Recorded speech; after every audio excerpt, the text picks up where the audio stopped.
ಆದಿಕಾಂಡದಿಂದ ವಾಚನ ಅಧ್ಯಾಯ 4 ವಚನಗಳು 1-15 ಮತ್ತು 25. ಆದಾಮನು ತನ್ನ ಹೆಂಡತಿಯ ಜೊತೆ ಕೂಡಲು ಆಕೆ ಗರ್ಭಿಣಿಯಾಗಿ ಕಾಯಿನನನ್ನು ಹೆತ್ತಳು. ಸರ್ವೇಶ್ವರನ ಅನುಗ್ರಹದಿಂದ ಒಂದು ಗಂಡು ಮಗುವನ್ನು ಪಡೆದಿದ್ದೇನೆ ಎಂದಳು. ತರುವಾಯ ಅವನ ತಮ್ಮನಾದ ಹೇಬೆಲನಿಗೆ ಜನ್ಮವಿತ್ತಳು. ಹೇಬೆಲನು ಕುರಿಗಾಹಿಯಾದನು, ಕಾಯಿನನು ವ್ಯವಸಾಯಗಾರನಾದನು. ಕ್ರಮೇಣ ಕಾಯಿನನು ತಾನು ಬೆಳೆಸಿದ ಫಸಲಲ್ಲಿ ಕೆಲವನ್ನು ತಂದು ಸರ್ವೇಶ್ವರನಿಗೆ ಕಾಣಿಕೆಯಾಗಿ ಸಮರ್ಪಿಸಿದನು.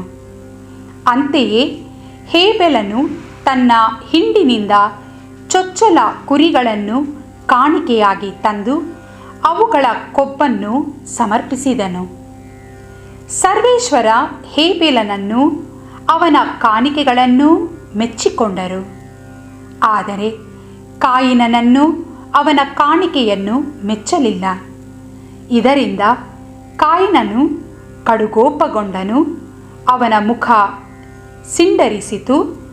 ಆಗ ಸರ್ವೇಶ್ವರ ಕಾಯಿನನಿಗೆ, ಕೋಪವೇಕೆ? ಮುಖ ಸಿಂಡರಿಸಿದೆ ಏಕೆ? ನೀನು ಒಳಿತನ್ನು ಮಾಡಿದ್ದರೆ ತಲೆ ಎತ್ತುತ್ತಿದ್ದೆ, ಕೆಡುಕನ್ನು ಮಾಡಿದರಿಂದ ಪಾಪವು ಹೊಸ್ತಿಲಲ್ಲಿ ಹೊಂಚು ಹಾಕುತ್ತಿದೆ. ಅದು ನಿನ್ನನ್ನು ಬಯಸುತ್ತಿದೆ, ನೀನು ಅದನ್ನು ಜಯಿಸಬೇಕು ಎಂದರು. ಬಳಿಕ ಕಾಯಿನನು ತಮ್ಮ ಹೇಬೆಲನಿಗೆ, ಹೊಲಕ್ಕೆ ಹೋಗೋಣ ಬಾ ಎಂದು ಕರೆದನು. ಅವರಿಬ್ಬರೂ ಅಲ್ಲಿಗೆ ಬಂದಾಗ ಕಾಯಿನನು ತಮ್ಮನ ಮೇಲೆ ಬಿದ್ದು ಅವನನ್ನು ಕೊಂದನು.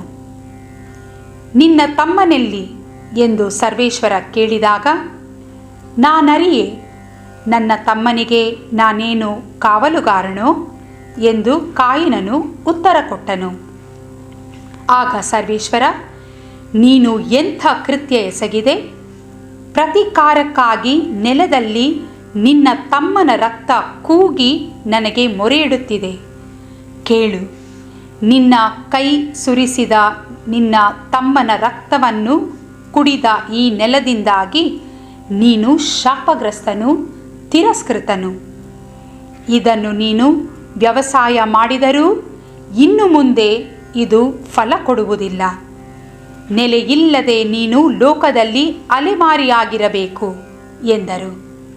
ಅದಕ್ಕೆ ಕಾಯಿನನು, ಸರ್ವೇಶ್ವರ, ಈ ಶಿಕ್ಷೆ ನನ್ನಿಂದ ಸಹಿಸಲಾಗದಷ್ಟು ಕಠಿಣ. ಈ ನಾಡಿನಿಂದ ನನ್ನನ್ನು ಹೊರದೂಡುತ್ತಿರುವಿರಿ. ತಮ್ಮ ಸಾನ್ನಿಧ್ಯ ನನಗಿನ್ನೂ ದೊರಕದು.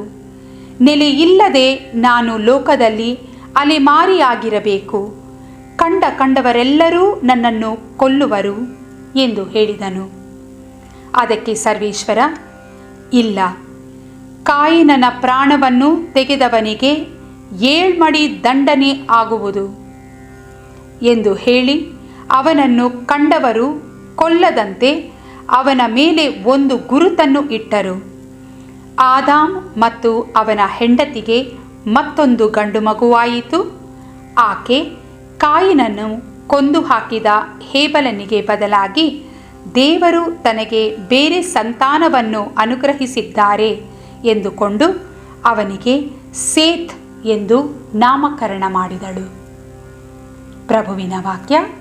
ದೇವರಿಗೆ ಕೃತಜ್ಞತೆ ಸಲ್ಲಲಿ. ಕೀರ್ತನೆ. ಶ್ಲೋಕ.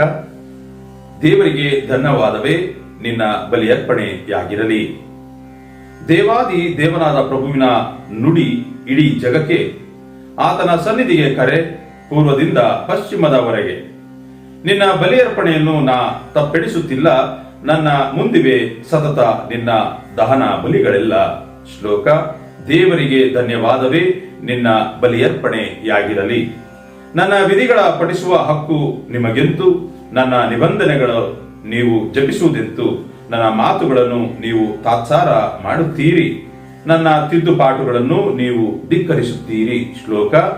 ದೇವರಿಗೆ ಧನ್ಯವಾದವೇ ನಿನ್ನ ಬಲಿಯರ್ಪಣೆಯಾಗಿರಲಿ. ಸೋದರನಿಗೆ ವಿರುದ್ಧ ಸುಳ್ಳಾಡಲು ಕೂರುತ್ತೀರಿ, ಒಡ ಹುಟ್ಟಿದವರಿಗೆ ಎದುರಾಗಿ ಚಾಡಿ ಹೇಳುತ್ತೀರಿ. ನೀವಿದನ್ನೆಲ್ಲ ಮಾಡಿದರೂ ನಾ ಮೌನಿ ಎನ್ನುವಿರಾ? ನಾ ಕೂಡ ನಿಮ್ಮಂತವನು ಎಂದುಕೊಂಡಿರಾ. ಶ್ಲೋಕ: ದೇವರಿಗೆ ಧನ್ಯವಾದವೇ ನಿನ್ನ ಬಲಿಯರ್ಪಣೆಯಾಗಿರಲಿ. ಘೋಷಣೆ: ಅಲೆಲೂಯ, ಅಲೆಲೂಯ. ನಾನಾದರೂ ಪಿತನಿಂದ ಕೇಳಿಸಿಕೊಂಡಿದ್ದನ್ನೆಲ್ಲ ನಿಮಗೆ ತಿಳಿಸಿದ್ದೇನೆ. ಈ ಕಾರಣ ನಿಮ್ಮನ್ನು ಗೆಳೆಯರೆಂದು ಕರೆದಿದ್ದೇನೆ. ಅಲೆಲೂಯ. ಸಂತ ಮಾರ್ಕರು ಬರೆದ ಪವಿತ್ರ ಶುಭ ಸಂದೇಶದಿಂದ ವಾಚನ. ಅಧ್ಯಾಯ 8 ವಚನಗಳು 11ರಿಂದ 13ರವರೆಗೆ. ಫರಿಸಾಯರು ಯೇಸುವಿನ ಬಳಿಗೆ ಬಂದು ಅವರೊಡನೆ ತರ್ಕ ಮಾಡಿ ಅವರನ್ನು ಪರೀಕ್ಷಿಸುವ ಉದ್ದೇಶದಿಂದ, ನೀನು ದೇವರಿಂದ ಬಂದವನೆಂಬುದನ್ನು ಸೂಚಿಸಲು ಒಂದು ಅದ್ಭುತವನ್ನು ಮಾಡಿ ತೋರಿಸು ಎಂದು ಕೇಳಿದರು. ಇದನ್ನು ಕೇಳಿ ಯೇಸು ಮನಸ್ಸಿನಲ್ಲಿ ನೊಂದುಕೊಂಡು ನಿಟ್ಟುಸಿರಿಟ್ಟು, ಈ ಪೀಳಿಗೆ ಅದ್ಭುತವನ್ನು ಸಂಕೇತವಾಗಿ ಅಪೇಕ್ಷಿಸುವುದೇಕೆ? ಇದಕ್ಕೆ ಅಂತಹ ಯಾವ ಸಂಕೇತವನ್ನೂ ಕೊಡಲಾಗದು, ಇದು ಖಂಡಿತ ಎಂದರು. ಅನಂತರ ಯೇಸು ಅವರನ್ನು ಬಿಟ್ಟು ದೋಣಿಯನ್ನು ಹತ್ತಿ ಸರೋವರದ ಆಚೆ ದಡಕ್ಕೆ ಹೊರಟು ಹೋದರು. ಪ್ರಭುವಿನ ಶುಭ ಸಂದೇಶ. ಕ್ರಿಸ್ತರೇ ನಿಮಗೆ ಸ್ತುತಿ ಸಲ್ಲಲಿ.